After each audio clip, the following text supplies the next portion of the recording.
Ayan nga po mga bossing ko. Napakadami. Panay makeup, ballpen. Ito, ano kaya to? Gamot.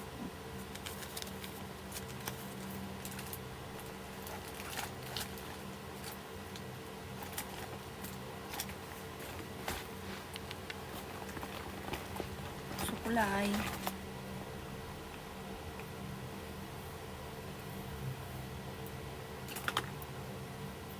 Tapos, ano kaya to?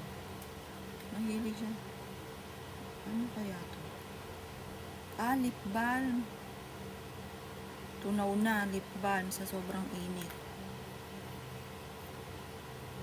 Yan.